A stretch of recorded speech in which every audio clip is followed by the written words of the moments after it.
and we will see where we go with this conversation. There's a lot of different directions to go. Champ, I I'm gonna bring you in, but I'm gonna ask your thoughts in an order in which you want to talk about them. So we have topics. I do want to quickly go over the Nets, schedule. We have the DC United, have a couple of games to go over for them. We got a couple of Defenders games, and then of course we've got the biggest event in wrestling, maybe history, WrestleMania 40, and to break down as well.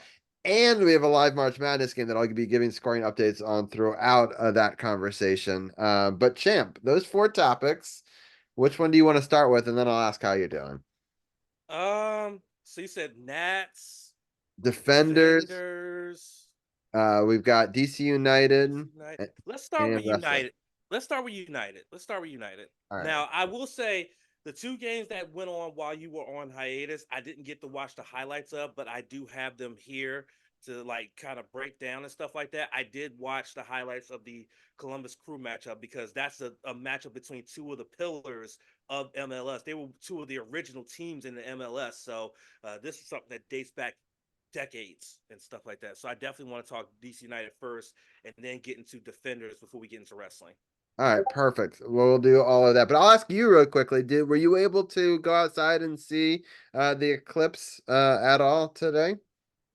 I chose not to because I've already seen an eclipse before. It's the same thing, so I just didn't feel the need to like go get pay money for glasses to go see it again. I've already seen one, so it's like okay, once you've seen one, you've seen them all. So Right. When you no, but saw it before, I appreciate everybody that went and saw it, but I saw it and it's cool. It's cool. Don't get me wrong. It's the coolest phenomenon you'll ever see in your lifetime. But again, you only need to see one because it's the same thing every time. right. Yeah, it was interesting. I was happy that my school did it for the kids, and I got to document it and be there with Zach, and Liz got to see it with Zara, and it was an interesting thing. I'm kind of happy I didn't. We were thinking about traveling for it, but we didn't do that just because it could be cloudy. They're little kids. I don't. If they didn't get a good view of it, I feel like it was not going to be worth it. So I ultimately decided that this was sort of the best scenario that he could see it with his school and do that. All right, so we got that out of the way. We'll talk about WrestleMania in more in detail at the end. But did you enjoy the weekend? Did you think it went well in general? I think this year's WrestleMania was definitely one of the best WrestleManias in history, and there are a lot of them. Arguably, it might rank up there with WrestleMania such as WrestleMania 17, which has been considered by 99% of wrestling fans as the best WrestleMania of all time. And I think it ranks right up there with WrestleMania X7 because of how the magnitude of it and the stories that were behind it and how many stories were actually given happy endings because and things of that nature. So I think it was one of the best WrestleManias of all time.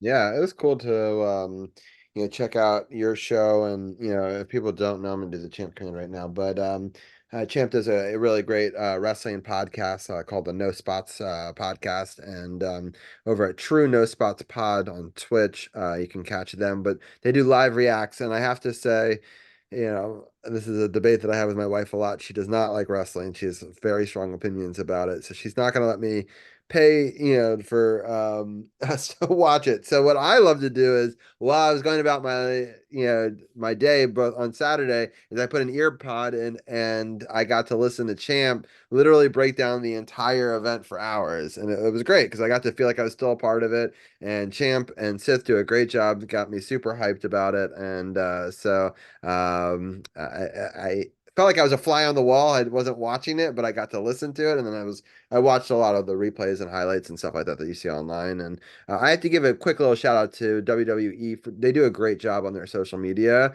That they don't give you everything, but they give you enough. So that way, if for some reason you can't be a part of it, that you still feel like you're a part of it. And I think that was really smart of them, and they've been doing that for the last couple of years. And I think that build up and releasing these clips and these videos and this social media has given this the hype of one of those old WrestleManias.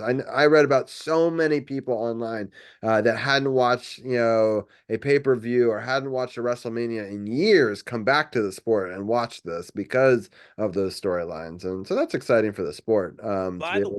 By the way, Yeah. they mentioned on Raw that tonight's Raw marks their 17th consecutive sellout on the road to WrestleMania. And by the way, all weekend long with WrestleMania and then Raw, they had a combined attendance of over 201,000 people show up for both nights of WrestleMania and tonight's Raw after WrestleMania. So it is Where is Raw tonight? in Philly. They always do the Raw after Mania in the whole city. Oh, so that's exciting. So but also SmackDown was there too, right? So they do all. SmackDown was there on Friday. Yeah. Then they did the Hall of Fame after SmackDown, and then they did NXT Stand and Deliver that at midday in Philly at the Wells Fargo Center, which that was the highest ever attended NXT Premium Live event in the history of NXT. Then they did both nights of WrestleMania, and now they're doing Raw before they head on out back on the road. Wow. That's cool. All right, so let's go back a couple of weeks. So there was a draw against St. Louis, a win against Montreal, and a draw against the Columbus Crew.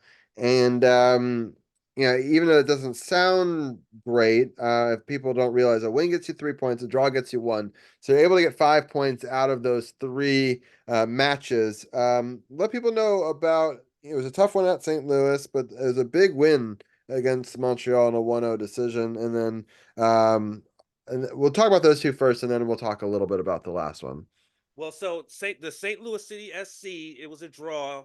It was high. It was a pretty high scoring affair in the first half. Yarrow got the scoring started for St. Louis for St. Louis, getting it in the 19th minute.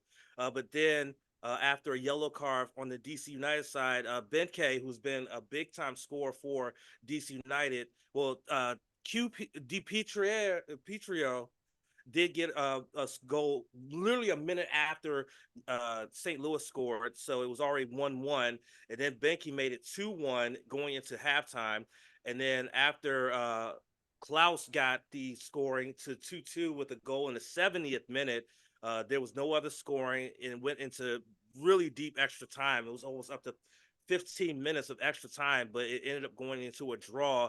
But again, DC United did get a point out of this game here. And this is coming off of a big time loss to Inter Miami the week prior. They lost to Inter Miami 3-1. We talked about that on the last podcast before the break. So they drew St. Louis, and then they went up. They hosted CF Montreal, another tough one. Even though they're only a couple rungs below them in the Eastern Conference, it was a low-scoring affair. The only goal of this one came literally late in the game in the 84th minute. Santos was able to score the lone goal of the game, and that was the difference in this one for them to get the victory and earn 3 points at this point. And so again, a draw and a win, that's 4 points right there. So that really makes a big difference in the push towards getting to the top of the table. So they really did themselves a good favor by getting not only a draw coming off of a really bad loss to Inter Miami to get to where they are at this point before we talk about Columbus. Yeah, so in March there was a draw, a loss, a draw, and a win. So with that, they got 6 points there, which doesn't sound great, but if you actually look at the current table, they're only, I think it was 4 points behind first place. So all of them have kind of stacked. They've all kind of been, there's been a lot of draws and a lot of, middling, no one's sort of separating themselves from the pack, let's say, early on in this. There's no Miami has been one of the best teams, but they're not like dominating in that same sort of way as well. So yeah, it's been exciting. This Columbus Crew game was pretty interesting.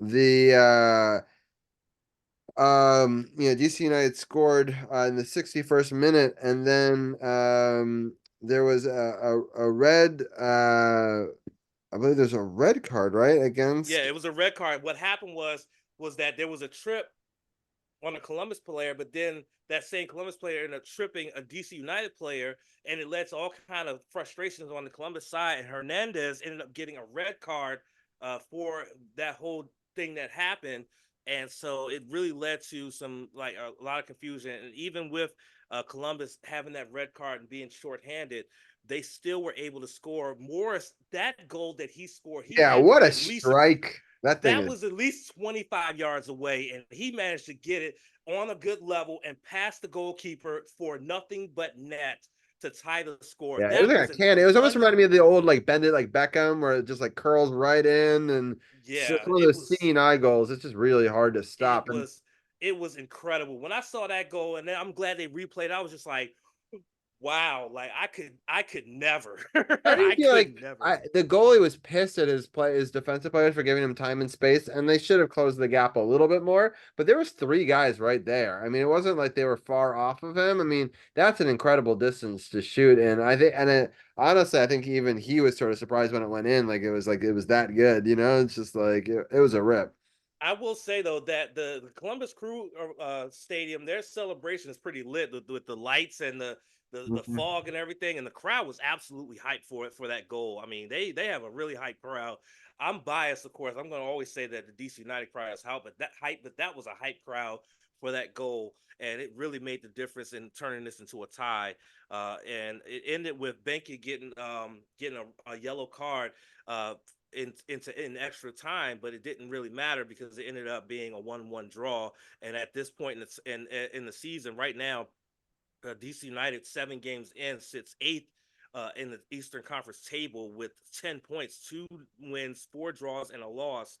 Columbus Crew with the same amount of games, 7 are 3 wins, 3 draws, and a loss. They're at 12 points and sit fourth in the Eastern Conference table. So it's still early in the season. It's still really early in the season. Right now, the Red Bulls sit at the top of the table at 14 points. Philadelphia Union's at 12. Inter Miami's at 12. Columbus Crews at 12. FC Cincinnati's at 12. Atlanta United FC's at 10. Toronto FC is at 10. We're at 10. So it's still early in the season. Anything can happen. But right now, you got to say we're in a good position right now. But we got to keep the pedal on the metal. We can't not earn points. We got to keep earning points, whether they're just draws. But it would be great if we got wins. But it would be great to just keep earning points as the season goes along. Otherwise, we could find ourselves out on the outside looking in.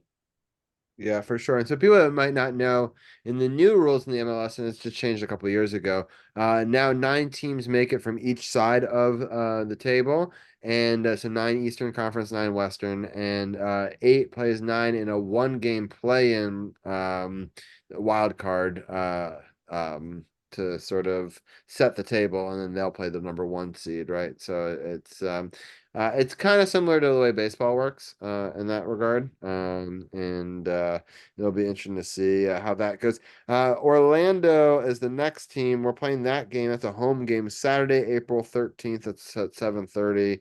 And I gotta find a way to get to Audi Field this year. At least see a Defenders game, if not DC United game. You know, I've actually never been to Audi Field. I've been to almost every other stadium that we've had in the area, and it just looks like so much fun. I have gone to DC United games back in the day before they moved there, but I would love to catch a game. I had so much fun in the supporter section when it was at RFK, and it was like the whole thing was shaking, and it was very cool. So shout out to DC United again. They're 2-4-1, which does not sound great, but I will remind people that the tie is the middle number, not the last one. It's not like hockey.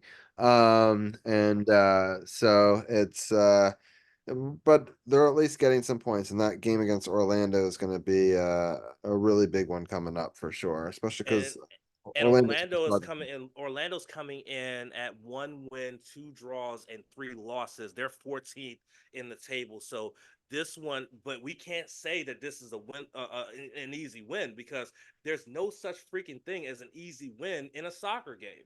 There's just no such thing. So even if Orlando has this kind of record, DC United, especially being at home in Audi Field, where the weather should be nice on a nice comfortable night in DC, they should be able to do something with this one and take advantage of the fact that they are, at least records wise, a more superior team.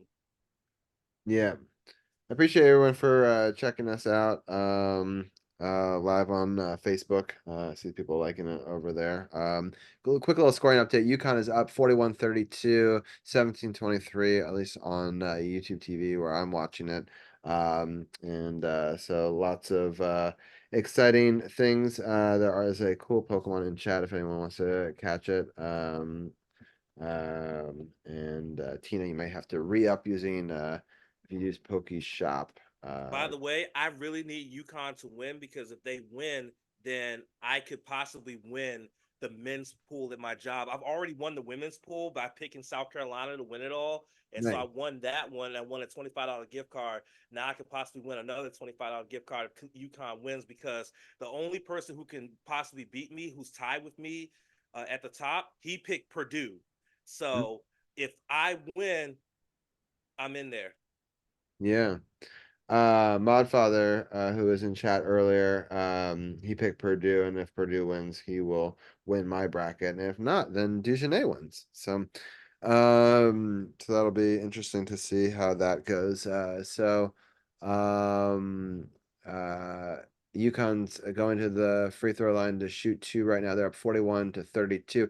UConn's doing better than I expected. Oh, they missed the free throw though. Yeah, I just thought Purdue with the big man. Yeah, he's just been a monster. In this. But we'll watch this. There's still 16:55 left in that. So, it'll be an exciting week in soccer. I'm gonna get uh the baseball out of the way real fast, and then we can get into some of the more fun things like the defenders and the wrestling. I you know it is the first episode of the new season, season 9. If people are just tuning in, episode 336. And we always cover the Nats. It's kind of the beginning of our season lines up with the beginning of the national season, and so. I do want to cover them. They have had a very rough start to the season so far. They are currently up in San Francisco 3-1 right now. But the regular season, it started on Thursday, March 28th. They lost to Cincinnati 8-2. Then they beat Cincinnati 7-6, but then they lost the rubber match of that one 6-5. So those three very close matches. But then as we started in April, Pittsburgh is who we had to face. Pittsburgh beat up on all of our teams, hockey, also the Orioles and the Nationals last week. So it was a pretty brutal week against the Steel City. They lost that first game 8-4. They did win the second game 5-3, but then once again lost the rubber match 4-7. And then on Friday, April 5th, we played Philly. We lost that one 4-0. This one was in Washington. We then lost 5-2 in the second game against Philadelphia, but we were able to salvage the series and not get swept and win the last game in that one yesterday, 3-2 in that matchup. Unfortunately, our friend Tim went to that first Pittsburgh game, the 8-4 loss, which was disappointing. So we're winning currently 3-1. We're playing a 3-game series in San Francisco. We played Tuesday, April 9th at 9:45 Eastern, start tomorrow. And then on Wednesday, it's an afternoon game. It's a 3:45 start for us. It's a 12:45 in Cali start over there. And then on Friday, Saturday, Sunday, we move over to Oakland. They play the Athletics, a team that won't be in Oakland for very much longer. They play 9:40 p.m. is the Friday game. 4:07 is the Saturday game. 4:07 Sunday. And then next week on Monday, April 15th at 10:10, they will be playing the Dodgers. So that'll be during our second hour segment. We'll have a live game once again over on the West Coast. I mean, Um, I look at this and I'm like, man, that's a tough home stretch to have. Only winning 2 of 6 games, going 2-4 on your homestand before you have to go out west early in the season. That's not a good sign for this team. Even though they are currently up on the Giants, They got to keep that. They got to get momentum going on this West Coast trip before they come back home and are home for 6 games against the Astros, 2 series against the Astros and the Dodgers. They got to get things moving because otherwise, then they go and have a 4-game series in Miami, and then they end up going to Texas. They have a tough road ahead just to start the season, and to go 2-4 on your first homestand of the season. That is not a good sign, ladies and gentlemen. Not a good sign at all. Yeah, and I just want to talk about the defending East champions, Baltimore Orioles. We did cover them last week, so I just will give a little rundown, or sorry, last season, and so I want to give them a rundown. They were able to beat the LA Angels in their first 2 games, 11-3 and 13-4. It looked like their bats had come right back where they left off. And then, but they lost the Angels 4-1 in the last one of that, so they didn't get the sweep. They went and played Kansas City. They won 2 out of 3 there. They won 6-4, lost 4-1, and then won 4-3. Then they played the aforementioned Pittsburgh team. They won against Pittsburgh on Friday, beat them 5-2, but then lost on Saturday and Sunday 5-4 and then 3-2. And then they continue their upcoming schedules against Boston this week. On Tuesday, it's a 2:10 start tomorrow. And then they play on Wednesday at 7:10, Thursday 7:10.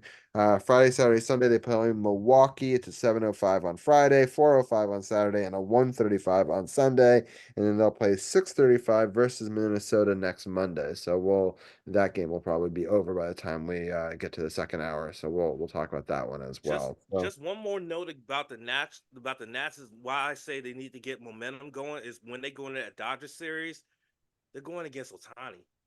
yeah, They're I going against Otani.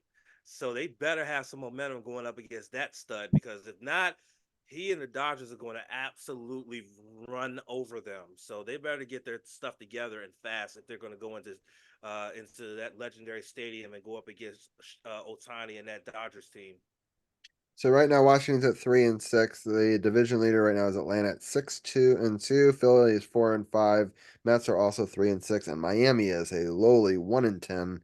If you look at the AL East, the Yankees are at the top at 9-2. Then Boston 7-3. Then Baltimore 5-4. Tampa 5-5, and Toronto 5-6. So that's very close as it always is in the AL East. So that's just a little bit of the baseball, things. I think that's kind of how we're going to do our segments going forward. If they win a bunch of games, we might go into the games a little bit more in depth. I don't want to not cover them, but I also, they're not going to get a super long segment. While we're kind of glossing over teams a little bit, I feel like we should just talk about the Wizards for just a second. And I just want to kind of run through the scores of the last week. Let me see if I switch to CNBA. The Wizards are so Um, awful. Jesus and Christ, man. yeah, so they had an interesting run where they beat Sacramento, Toronto, and Chicago in 3 straight games, which kind of surprised us that they were able to do that. But then they regressed to the mean. They lost to Brooklyn. That was a home game. They lost it only by 3, though, 122-119. They lost to Detroit, and it's an unfortunate one in my book, but hopefully we're trying to tank below them, maybe. Anyway, we lost that one 96-87. We lost to Miami, 119-107. And then the calendar flipped to April. We beat Milwaukee in a very surprising game, 117-113. We did it with a lot of our reserves too. Giannis had a triple double, 35 points. But in that game, the Wizards I thought played pretty well without having a lot of their major, characters be like the driving force. Yeah, Denny had a great, Jordan Poole had a double double, 16 points and 13 assists in that one. yeah, it was good, but I think like Denny had like 23 and 8, like he was really remarkable. And Corey Kispert 27 and 7. And our bench had some, double digit scoring too. So just a good all around team game. I thought that they really came to play. It's just so random in the NBA that they could, do that. But anyway, they lost to the Lakers on April 3rd, 120 to 125. Lost to Portland 108 102, and then lost at Toronto 130 to 122. Although they made a game of it, especially when they were outscored 42 to 17 in the first quarter, and You yet saw I messaged y'all in our group chat. I was like, wait, am I reading this right? The Wizards only scored 17 points in the first quarter. And I was like, yeah, this game's over. But then I kept getting updates, and I got an update that said close game alert. And I said, wait, close game alert? What? Yep, they only lost by 8. When you think about losing the first quarter 42 to 17 to get it even to within 8 points is a pretty remarkable feat. So, they're still showing some spirit in there. They've only got 3 games left of their season at Minnesota, against Chicago, at home, and then at Boston next Sunday. So we will do a little brief recap of some of that, and we'll end their season pretty shortly. And we will talk about the playoffs a little bit in going forward with some of the other teams and things like that. We're not going to spend a ton of time on the NBA this upcoming season, but uh, we will at least mention all of that. So I'm going to take away that Kind of one. crazy that the Toronto loss gave the Wizards their franchise worst 64th loss of the season. Mm, and there's They're still games currently at remaining. they're currently at 15 and 64, and there's still 3 games left. They could actually end up being 15 and 67 to finish off the season, but it would also be crazy if they finish off with 3 straight wins. That would be absolutely crazy. Yeah, and right now, if we're looking at the race to the bottom, currently Detroit is 13 and 65, so they're still below us, and we're second. But it's again the NBA draft. The worst team doesn't necessarily get the number one pick. It's a lottery, and so we have just as good odds, or not just Yeah, as but good, but I'm about almost. to say the worse you are, the better your odds The are. better the odds are, but being the bottom five, it's not necessarily significantly different between those positions. So, True, very um, true. so a lot of teams get it, even if they aren't the worst team, kind of thing. So yeah, so that is all of that. Let me change my graphics one more time. There's a lot of topics to talk about, and this one, we're gonna talk about it right now. It says XFL on it. I need to update Or that UFL. to UFL. So I'm sorry the graphics still say season A, it still says XFL, but we're under construction. But You're a busy man, Robbie. You're a I busy man. You work at a school and you have 2 kids. I mean, yeah, I exactly. understand. Trust me. Yeah. So, but imagine we are in the XFL division of the UFL, so it's not incorrect in the sense that that is the division we are in. Right. But let's talk about it. Defenders lose their first one, but win a really exciting game. I want you to talk more about the first game because I actually didn't get a chance to watch much of that one, but I did watch all the highlights of yesterday's game and watch a lot of the game live while I was driving to an AJR concert, which was phenomenal.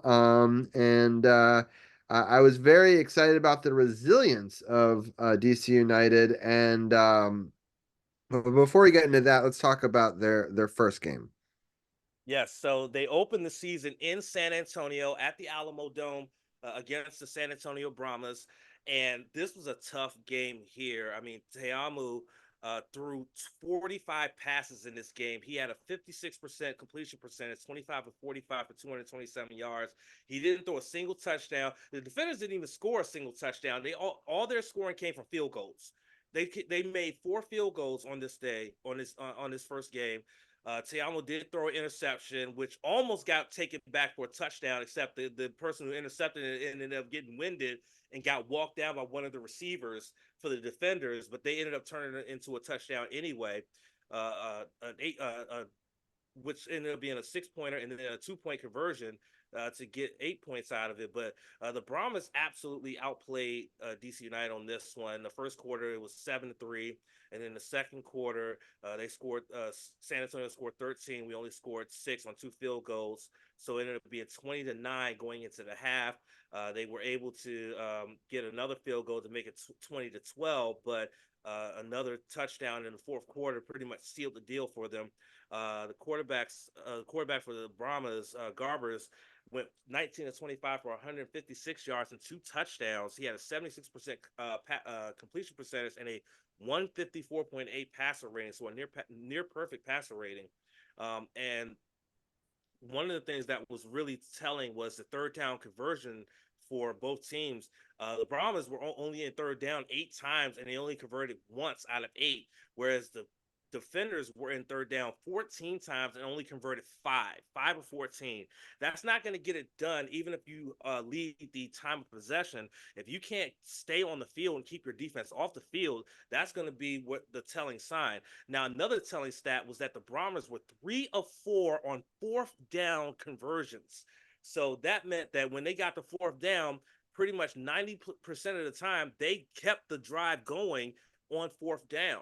The defenders had more plays than the Brahmas, but at the end of the day, it's all about that scoreboard, and it showed 27-12. So it was a tough way to start, and it dropped the defenders to a 4-3 record on the road or at a neutral site since the restart of the XFL back in 2023.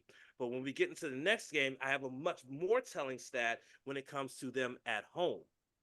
Yeah. So yeah, the defenders are amazing at home. But it's interesting talking to the fans. They said that the fan experience isn't as good this year as it was before. They're really cracking down on a lot of the things that the people loved.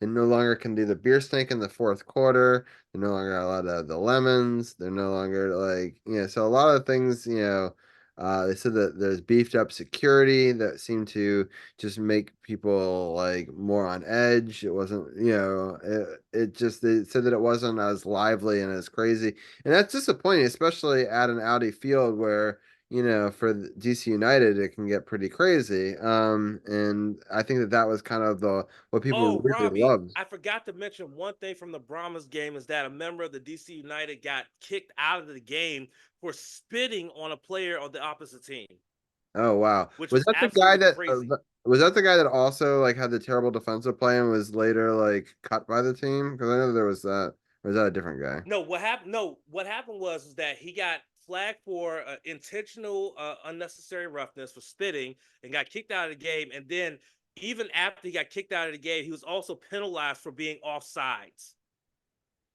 Wow.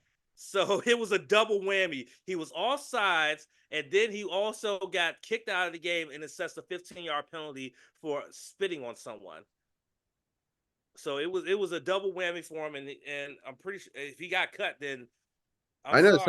I know somebody got cut that everyone said was the fault for losing that game. So I'm assuming that's him. So, um, so yeah, it's interesting. So people don't know the way that it's broken down in this year because we haven't really talked a lot about the UFLs. There's an XFL conference that it's got the Brahmas, who are the number one team right now at 2-0. The Battlehawks, who was kind of one of our rivals from last year, they were 1-1. The Defenders are now 1-1. We'll get into that second game in a second. The Renegades, who were the champion, but they were kind of sucked for most of the season last year, and then they went on that crazy run in the playoffs. It kind of reminded me of the Valor, from the year they won the championship, right? Where they weren't playing that great until they made on that run. Um, the Renegades are 0-2. On the other side, the USFL has the Birmingham Stallions, which is like the big kind of franchise of the USFL, right? They're 2-0. I believe they were the champions last year. Then the Memphis Showboats, 1-1. The Michigan Panthers are 1-1. And then the Houston Roughnecks, which was actually the name of the XFL team, but there was a Houston USFL team too, and they decided to merge those two franchises together to make the Houston Roughnecks. So it's actually the USFL franchise, but they took the name of the XFL franchise, if that makes any Right. sense. But and so that's the team that we were able to beat in this next game, and force them to go to 0-2 and for us to go to 1-1, which I think is a really important win because there aren't that many games in a season, so you can't fall too far behind and still make the playoffs. Because I believe it's the same format again, where the top two teams in each conference will make the playoffs. They'll play each other, and then the winner of that will play in the championship game for the UFL.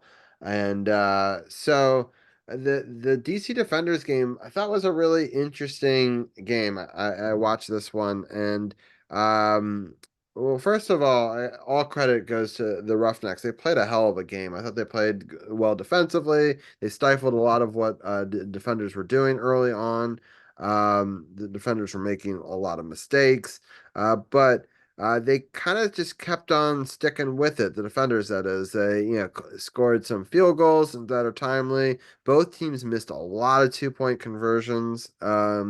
And left the door open for the defenders, especially in a situation where there was I think that the play in my mind that kind of changed the game was the Roughnecks were driving down, had a great long pass and then run, and it looked like they were going to score a touchdown, but the defenders were able to force a fumble and recover the ball. And I felt like that really kind of changed the momentum there because I feel like if they go down and score 6 or even 8, the 2-point conversion in that scenario, I think they would have put the game out of reach. But the defenders came back. But then also the Roughnecks had an opportunity late in the game to come back themselves.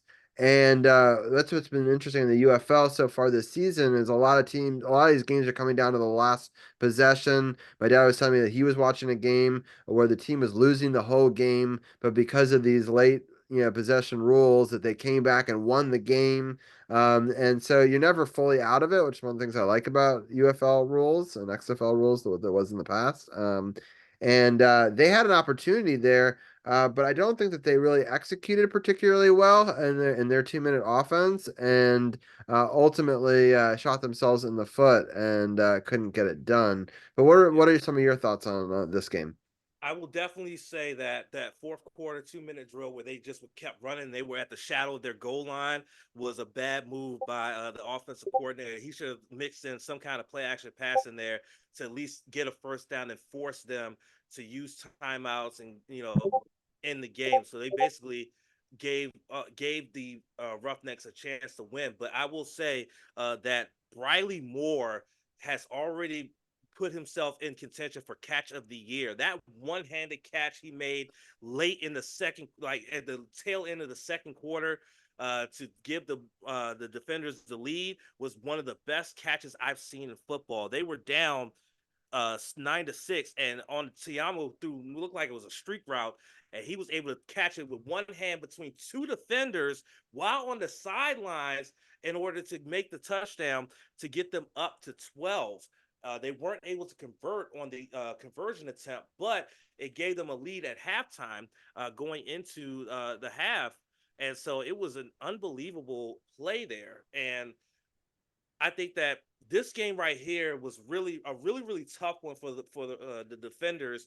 The Roughnecks defense was all over everything they were doing, rushing and passing. Though the defenders were able to get at least 82 yards of rush among 4 rushers against 50 for the Roughnecks. The Roughnecks were able to run much at all against this defender's defense, but the passing was more so on their side. Sinnott had 221 yards passing with a touchdown on 19 to 30 passing. Tiamo was 50%, 16 to 32 with 212 yards. And a He lot did of that have was in the fourth, because like if you looked at the stats through 3 quarters, like they were dominating the passing yardage, and I was surprised that the DCNO was even able to keep it so close.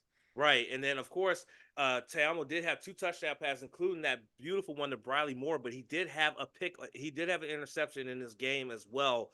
So that's a second interception on the season for Teamo. But this was But a I want much to better I want to game. speak back to that beautiful ball though. Great touch right into the corner of the end zone for the touchdown, and the timing and the pace, and we're lucky that he came back to us, because I think without him, I don't think we'd be a very good team this year. No, you're right. I mean, I think we would probably be a very subpar team, at least offensively, if we didn't have Jordan Ta'amu as QB1. But that pass he threw to Moore was absolutely perfect, like picture perfect, and it was in between two defenders and just right on the money. It was absolutely amazing to Bad see what defense though. happened. Like, how did those two underbite and the person not roll over to coverage? Like, I mean, I was like, you had three guys. Like that poor defensive coordinator put three guys on that side and they still got burned. You know, like that can't happen. You know, like that's bad.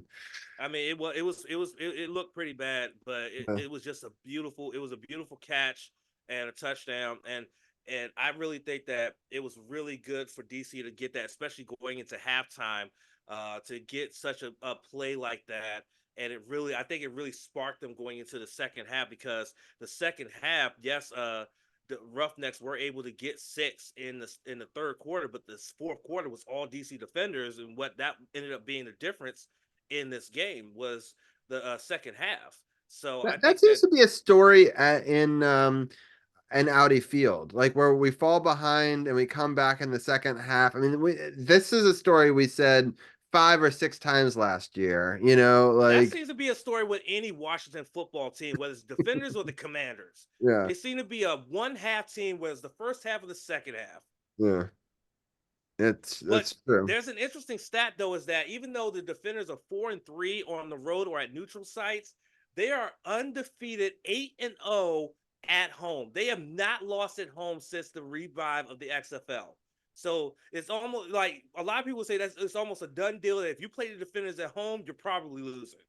Yeah, which is good because especially if you're only gonna be 500 on the road, if you're gonna make the playoffs, you're gonna have to be kind of perfect at home in that scenario. So, Yeah, absolutely. I am happy. That's why I really we're talking with CP3 and we're gonna try to find a game this season to all try to get to or something because I really want to see a game live. It looks I'm like a lot of sorry, fun. I was wrong. The win streak at home is 10. 10. Yeah, that makes sense. Yeah, yeah.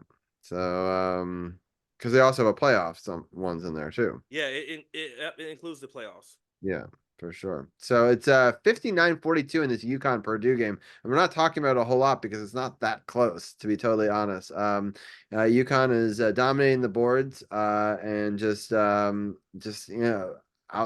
them. And Purdue, it just looks like they've almost like run out of gas here. And I'll be interested to see if they can make one final run here, but there's only 8 minutes left. And so they're gonna have to hurry up here because down 17. Let's see if they can on this possession do anything interesting because I really kind of feel like, oh yeah, oh they're saying it's a foul. All right, well there's Come a on, two. UConn. Come on, UConn. Come on, UConn.